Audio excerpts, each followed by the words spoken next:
ঢাকাসহ দেশের 17 জেলার কিছু কিছু স্থানে 25 মে রোববার সন্ধ্যা 6টার মধ্যে বৃষ্টি বা বজ্রসহ বৃষ্টি হতে পারে। আবহাওয়া অধিদপ্তরের বিজ্ঞপ্তিতে এ তথ্য জানানো হয়েছে।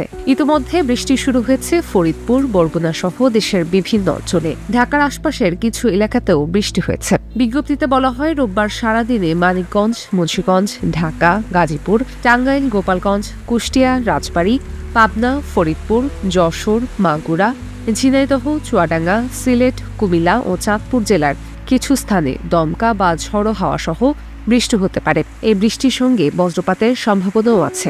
এছাড়াও দেশের 10টি এলাকার উপর দিয়ে ঘণ্টায় 45 থেকে 60 কিলোমিটার বেগে দমকা বা ঝড়ো হাওয়া বয়ে যেতে পারে। এলাকাগুলো হলো টাঙ্গাইল, ঢাকা, ফরিদপুর, মাদারীপুর, খুলনা, বরিশাল, পটুয়াখালী, নোয়াখালী, কুমিল্লা ও চট্টগ্রাম। এসব এলাকার নদীবন্দরগুলোকে 1 নম্বর সতর্ক সংকেত দেখাতে বলেছে আবহাওয়া অধিদপ্তর।